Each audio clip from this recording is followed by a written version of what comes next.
Alright, in this video, I want to talk about who started my church. Because I see this come up now and then where Roman Catholics will say, who started your church? Because Jesus Christ started our church. So, who are you following? You're following a man. You're following Luther, Calvin, or Ellen White, or Joseph Smith, or you're following some man. You're not following Jesus. So I wanted to give a quick illustration of who started my church by giving you a little metaphor, analogy, story here. If you were a non-Christian, right? So it doesn't matter what you are, anything other than anybody who believes in the God of the Bible. So you could be Muslim, Buddhist, Hindu, agnostic, atheist, or anything else, right?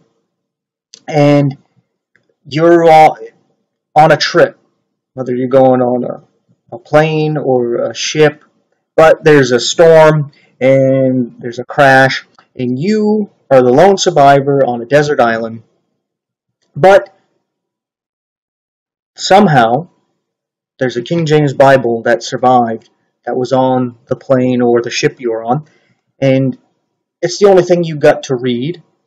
So at first you're like, whatever, but then you decide to read it. And you're reading it, and there's a lot of times where you're like, oh, this is nonsense, this can't be true.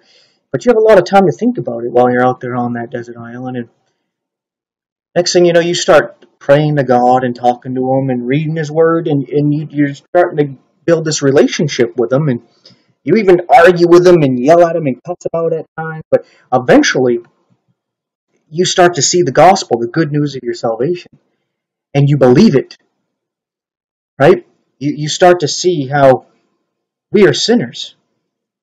We have this sinful nature that gets a hook in us where we naturally desire to do the selfish, wrong thing.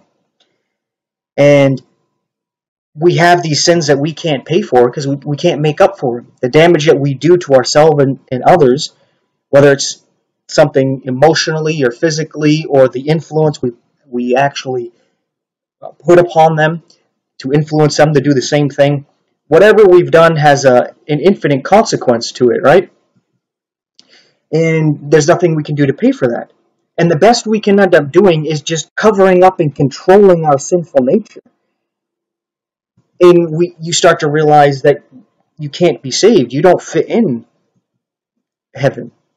And heaven would be a hell for you because you would just be controlling your sinful nature for eternity. And then you understand what God did for you, that He came into this world, He lived the perfect life under the law that you couldn't live, so that He could give you that life at the cross.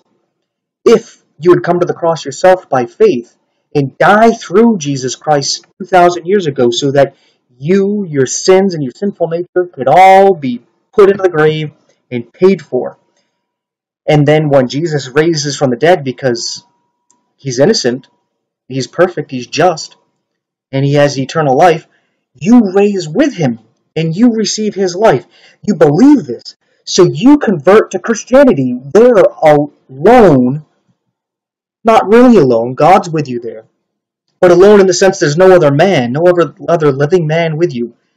You convert to Christianity. You become a Christian. Okay. Who started your church?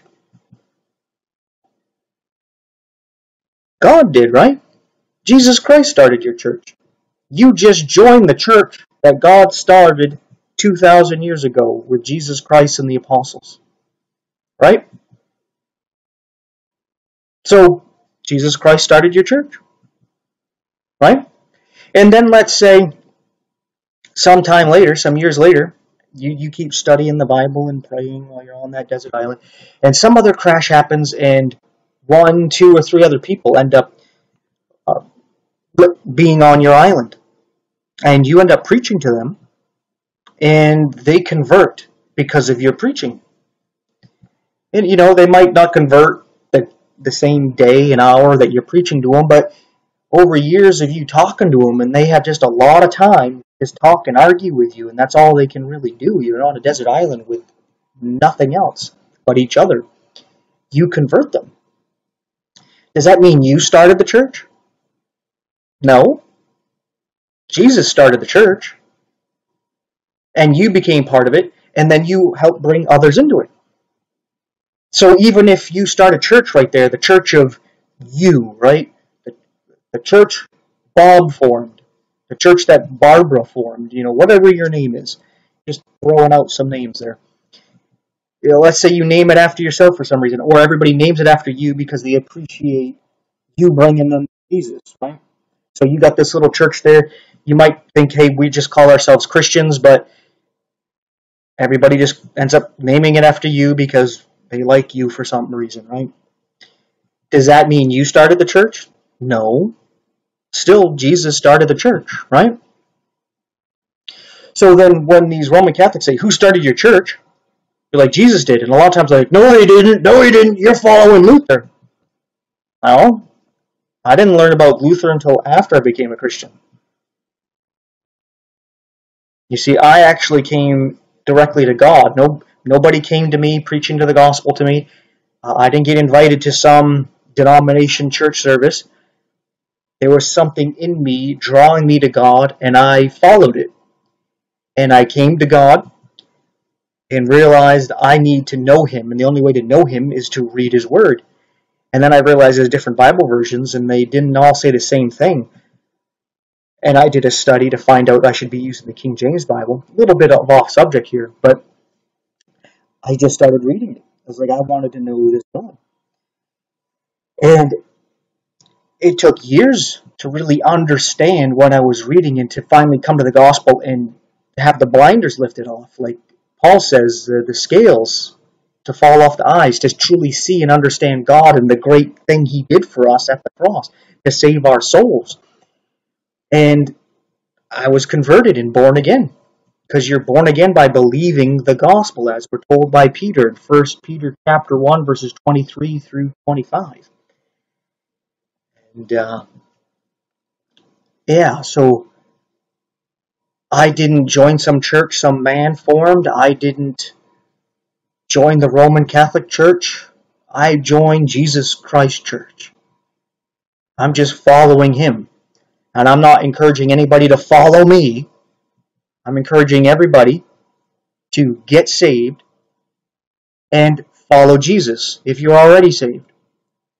So it has little to nothing to do with me other than I'm the one sitting there telling you, get saved, get following Jesus. That's about the only part I have in all this. The rest of it is just between you and Jesus. Right? So this game here they like to play, like who started your church, is nonsensical. Especially if I got time here. I'm putting this video also on TikTok, so that's less than 10 minutes. Where the early church, you can see what the early church was by reading the Bible. And when you compare that to the Roman Catholic Church today, you can see that, hey, even if this is that one true church that started from the beginning, it's not that same church anymore. It's changed over the years.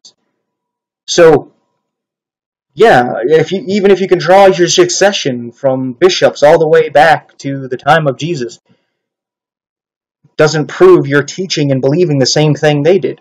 Just like the Pharisees and Sadducees in Jesus' day, they have their succession all the way back to Moses, but they weren't believing and teaching the same exact things. And they actually led people away from Jesus, not to Him. History just repeats itself there. I would get into more detail about that, but I got to keep this, again, under the 10-minute span here. So, with that being said, thanks for watching, and take care.